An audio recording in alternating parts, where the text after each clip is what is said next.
కదా కొత్త ప్రభుత్వాలు వచ్చి సంక్షేమం కోసం ఎదురు చూసే వాళ్ళు అలాగే ఉన్నప్పుడు ఖజానాలో డబ్బులు లేవని నేను క్లారిటీగా చెప్పేశారు మొన్న సాయంత్రం. మరి ఎలా ఉంటే బాగుంటుంది అంటారు? ఇవాళ అవసరం లేదా? డెవలప్మెంట్ అయితే చాలా. జగన్ గారు వస్తేనే మళ్ళీ పరిపాలన బాగుంటుంది. జగన్ గారు వస్తే పరిపాలన బాగా చేస్తాడు. ఈయన ముఖ్యమంత్రి డావు ముఖ్యమంత్రి, ఏ పథకాలు అమలు చేయడు, మోసం చేస్తాడు తప్ప అన్యాయంగా పాల్గొంటే అన్యాయంగా మోసం చేయటం తప్ప. జగన్ గారిని దేశించారు, మోసించారు అని అన్నారు. ఆయనే ముఖ్యమంత్రి, ఇప్పుడు ఆయనే కావాలని అడుగుతున్నారు ప్రజలందరూ. జగన్ గారే కావాలని అడుగుతున్నారు. జగన్ గారు బ్రాంచ్ షాపులు ఎంతో మంది గవర్నమెంట్ ఆదాయం అంతా ప్రజలకు పంచిపెట్టాడు. ఇప్పుడు ప్రజలు వాళ్ళు దోచుకోవడమే సరిపోయింది. బ్రాంచ్ షాపులు లీజుకి ఇచ్చి అన్ని చేసి లీజుకి ఇచ్చి వాళ్ళు సంపాదించుకున్నారు తప్ప జగన్ గారు ఎప్పుడు కూడా ప్రజలకు పంచాడు ఆ డబ్బులు. ఇలా లీజులకి ఇచ్చి సంపాదించుకొని బతికి మోసం చేశాడు తప్ప. పవన్ కళ్యాణ్ కూడా తెలుసు, ఇవన్నీ తెలుసు కూడా డ్రామాలు ఆడాడు. మోడీకి కూడా తెలుసు ఈ సంఘటనలు ఇస్తామని చెప్పి నమ్మిన వాళ్ళందరూ ఇంకా మోసపోయినట్టేనంటారా? ఇవన్నీ మోసమే, మోసం. ముఖ్యమంత్రి అసలు ఎలక్షన్ కోడ్లు ఇవన్నీ మోసం చేశారు. రెగ్గింగ్ చేసి మోసం చేసి గెలిచింది. ఎలక్షన్ కమిషనరే మోసగాడు. ఎలక్షన్ కమిషనర్ మోసగాడు రెగ్గింగ్ చేసి జగన్ గారికి అందరూ ఓట్లేశారు. పింఛన్ తీసుకున్న ప్రతి ఒక్క పింఛన్ తీసుకున్న వాళ్ళందరూ ఓట్లేశారు. ఓట్లు వేయలేదని చెప్పి మాట చెప్పి అవన్నీ చింపేశారు.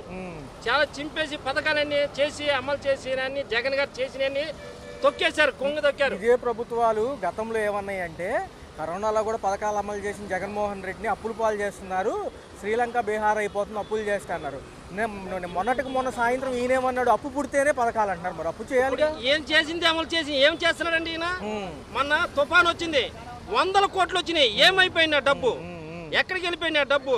నేను అవి ఇచ్చాను అంటున్నాడు. ప్రజలు ఇచ్చిన డబ్బులు ఏమైపోయింది? వాటర్ బాటిల్కి ఇంత ఇచ్చాను, పులిహారకి ఇంత పెట్టాను అంటున్నాడు. అవన్నీ ఏమైపోయింది? ప్రజలు పెట్టింది ఏమైపోయింది? ఈ డబ్బులు సినిమా యాక్టర్లు అందరూ ఇచ్చారు, కొన్ని 100 కోట్లు ఇచ్చారు. ఆ డబ్బు ఎక్కడికి వెళ్ళిపోయింది? ఎంత మోసం దగ. మొన్న వారం క్రితమేమో ఉప ముఖ్యమంత్రి చేద్దామని లేకపోతే మార్పుదామని చెప్పి ఈ హడావుడి సరిపోయింది. అసలు సంబంధం లేని అంశాలతో గజిబిజి కన్ఫ్యూజన్ చేశారు జనాల్ని. తీరా బహిరంగ లేఖలు రాసుకుంటున్నారు, మేము త్యాగమూర్తులం అన్నట్టుగా అన్ని త్యాగాలు చేస్తారు. ఇలాగే మోసం చేసుకుంటూ నడుపుతా ఉంటారండి. ఇలా ముగ్గురే లోకేషే, చంద్రబాబు నాయుడు, పవన్ కళ్యాణే. వీళ్ళందరూ ముగ్గురే డ్రామాలు ఆడుతూ ఉంటారు. ఈ డ్రామాలు ఈయనంతా కథ నడుపుతూ ఉంటారు. వీళ్ళంతా జగన్మోహన్ రెడ్డి పరిపాలన బాగా సాగింది. హాస్పిటల్ చూడండి, నాడు నేడు చూడండి, స్కూల్కి వెళ్ళి చూడండి, హాస్పిటల్ చూడండి, వెళ్ళి ఏనాడైనా సరే ఇన్ని రోజులు వచ్చింది, ఏ పథకమైనా ఇచ్చావా? ఏ పథకమైనా చేసావా?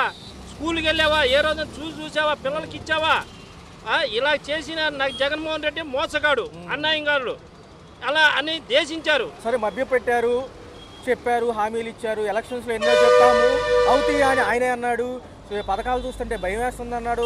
మొన్న ఇలా అన్నాడు, పోలవరం అమరావతికి ఇచ్చిన నిధులు నేను ఇటు మళ్లించలేను, ఏదైతే విశాఖకు కూడా నిధులు ఇచ్చారు ఇవన్నీ మళ్ళిస్తే మళ్ళీ ఆగిపోతాయి అని చెప్తున్నారు. అసలు మరి పథకాలకి హామీలు ఇవ్వడం ఎందుకు సార్? ఇప్పుడు ప్రజలు మోసపోయినట్టే కదండి. పథకాలన్నీ నువ్వు చేస్తానని చెప్పి చేయలేదు. ఎందుకు చేయలేదు? పోలవరం ప్రాజెక్టులు జగన్మోహన్ రెడ్డి మళ్ళీ తగ్గించి కడుతున్నారు. పోలవరం ప్రాజెక్టు తగ్గించి కడుతున్నారు. నువ్వు అన్నిటికీ ఒప్పుకున్నావు. మోడీ దగ్గరికి వెళ్ళి నేను ఇది అడుగుతాను అన్నావు. ఏం తెచ్చావు? మోడీ దగ్గరికి వెళ్ళి ఏం తెచ్చావు నువ్వు? మోడీ ఒక మోసగాడు. మోడీ కూడా మోసగాడే. జగన్మోహన్ మోసం చేశారు. సార్ ఏంటి సార్ మరి 4 ఏళ్ళు పరిస్థితి ఏంటి? నిజంగా దావోస్ కూడా వెళ్ళారు, చేతులు ఊపుకుంటా వచ్చారు. అక్కడ జరిగింది కర్ణాటక తెలంగాణ కంపెనీలు ఎగరేసుకుపోయింది. తీసుకెళ్తారండి. మోసం అండి. నేను చెప్తాను, మళ్ళీ ముఖ్యమంత్రి జగన్మోహన్ రెడ్డి వస్తేనే పరిపాలన బాగా సాగింది. జగన్మోహన్ రెడ్డి టాప్ చేస్తాడు. మళ్ళీ మీకు చేత కాకపోతే జగన్మోహన్ రెడ్డికి ఇచ్చేయండి. మీకు చేత కాకపోతే అమిత్ షా, మోడీ కూడా అదే మాట చెప్తాడు. నీకు చేత కాకపోతే జగన్ గారిని ఇచ్చేయి, నీ ఆయన చేసి చూపిస్తాడు. ఎన్నో చేసిన వ్యక్తిని నువ్వు ఇలా మాట్లాడతాం ధర్మం కాదు ఇది. చంద్రబాబు నాయుడు ఎంతో మోసం చేస్తావు. ఎన్నో డబ్బులు 1,00,000 కోట్లు సంపాదించావు, 100 కోట్లు సంపాదించావు. ఎందుకు సుఖమే ఉంది? ఏముంది? నువ్వేమన్నా ఇది ఒక్కగాని 100 కోట్లు మనవడి పేరు మీద ఉన్నాయి.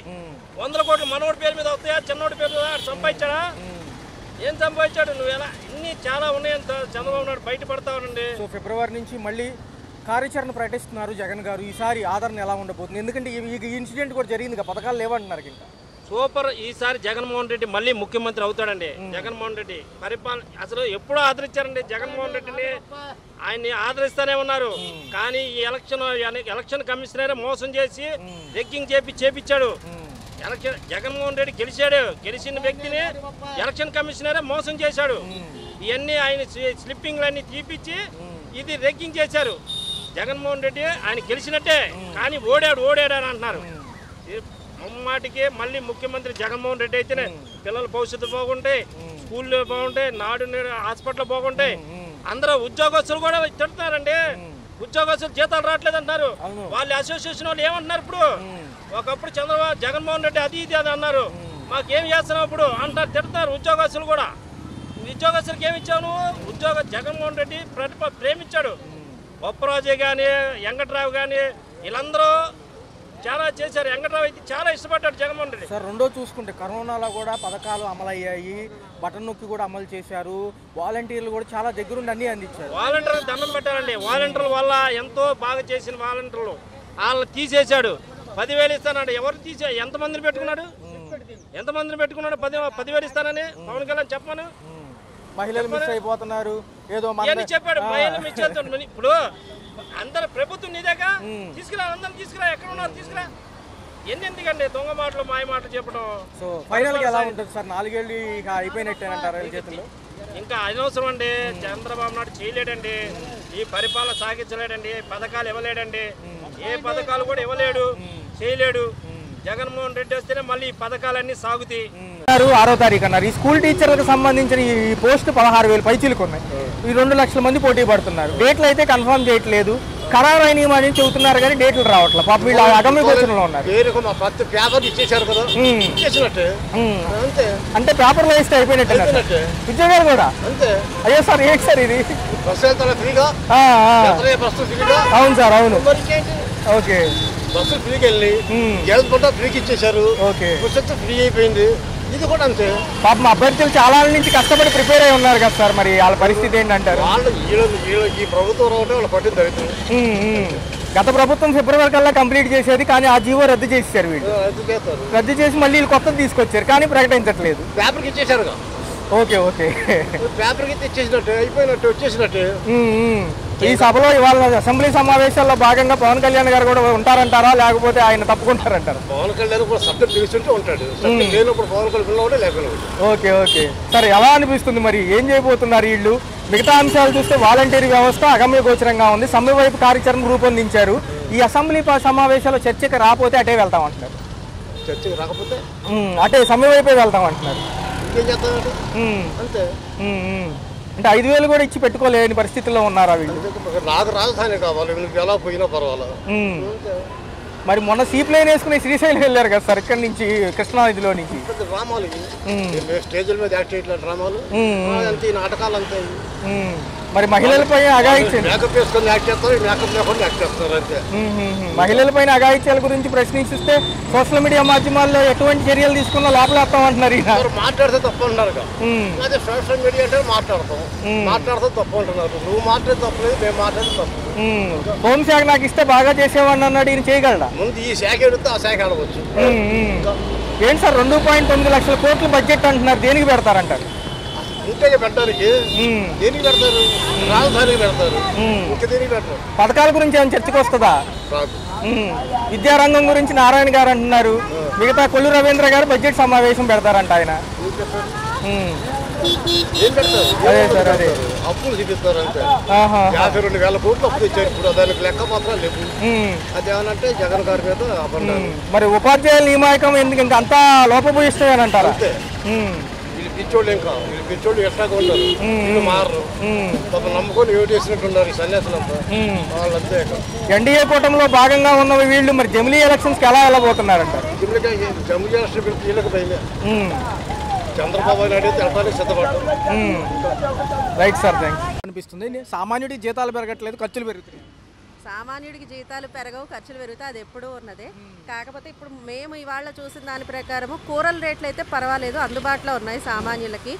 సరుకులు మాత్రం ఇంకా తగ్గాలి. నిత్యావసరాలు, నూనెలు కానీ, గ్యాస్ ధరలు కానీ, పప్పులు, ఉప్పులు రేట్లు బాగా హైలో ఉన్నాయి. కొనాలంటే భయమేస్తుంది, చూపెట్టుకుని తింటున్నట్టుంది మధ్యతరగతి వాళ్ళ పరిస్థితి అయితే. అంతవరకు చెప్పగలం. చూసుకున్నట్లయితే మహిళల సంరక్షణ ఎక్కువ ధ్యేయంగా చూస్తున్నారు. ఎవరేం మాట్లాడినా ఉపేక్షించట్లేదు ప్రభుత్వాలు. ఎలా అనిపిస్తుంది? ఎందుకు పాపం మహిళా నాయకులకు కానివ్వండి వీళ్ళపైన ఎందుకు అనుచిత వ్యాఖ్యలు చేయడం అంటున్నారు. ప్రభుత్వాలు కూడా ఉపేక్షించట్లేదు, లోపలేసేస్తున్నారు. మంచి పరిణామం.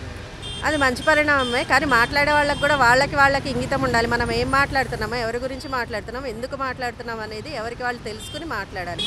ఎలా పడితే అలా మాట్లాడడం కరెక్ట్ కాదు కదా. కాబట్టి ఇప్పుడు గవర్నమెంట్ వాళ్ళ మీద తీసుకునే చర్యలు కూడా కరెక్ట్గానే ఉన్నాయి. అలాంటి వాళ్ళని ఎవరి విషయంలో అయినా అలా జరిగినప్పుడు ఉపేక్షించకూడదు. ఇప్పుడు మన ప్రభుత్వంలో జరుగుతుంది కూడా అదే. క్లియర్గా లేడీస్కి సంబంధించి అసలు ఉపేక్షించట్లేదు చంద్రబాబు గారు. ఎంత దూరమైనా వెళ్తాము, ఎవరైనా పార్టీ నాయకులైనా బయట వాళ్ళైనా ముందు లోపల పెడతాము. అసలు ఎందుకు వెళ్తుంది అంత దూరం అంటారు? అదే అనేది వాళ్ళకి విచక్షణ ఉండాలండి. ఇప్పుడు ఆడవాళ్ళ జోలికి ఎందుకు రావాలి? అసలు ఎవరి పనులు వాళ్ళు చేసుకుంటున్నారు. ఇప్పుడు మనకి ఎవరితో వ్యతిరేకం ఉందో వాళ్ళ గురించి మాట్లాడుకోవాలి. ఆడవాళ్ళ గురించి ఇంట్లో ఉండి వాళ్ళ బిజినెస్లు అవి చూసుకుంటున్న ఆడవాళ్ళు, అది ఎవరైనా కానివ్వండి, వాళ్ళ గురించి అసలు ఎందుకు రావాలి? వాళ్ళు బయటకు వచ్చి మన ఏం అడగలేదు కదా. ఆ విషయంలో మాత్రం తీవ్రంగా ఖండిస్తున్నాము. దాని గురించి చంద్రబాబు నాయుడు గారు తీసుకున్న చర్య మాత్రం కరెక్ట్గానే ఉంది. ఆయన ఎవరు వాళ్ళు వీళ్ళు అని చూడరు. ఎవరి విషయంలో అయినా ఆయన కరెక్ట్గానే వెళ్తున్నారు. ఎందుకంటే గతంలో పేరున్న నాని గారు కానివ్వండి, ఇటుపక్క చూసుకుంటే ఎవరైతే నిన్న కిరణ్ చేబ్రోల్ గారు కానివ్వండి, అదే విషయం కదా. మరీ నేను అంత పట్టించుకోనండి రాజకీయాల గురించి. కాకపోతే కొంచెం పై వరకు చూస్తాం కాబట్టి ఇప్పుడు జరిగిన దానికి మాత్రం నేను యాక్సెప్ట్ చేస్తున్నాను. చంద్రబాబు నాయుడు గారు చేసిన దాని గురించి హర్షిస్తున్నాం. ఉన్నాయి సార్, నార్మల్గా ఉన్నాయి కూరలు కానీ ఏవైనా కానీ.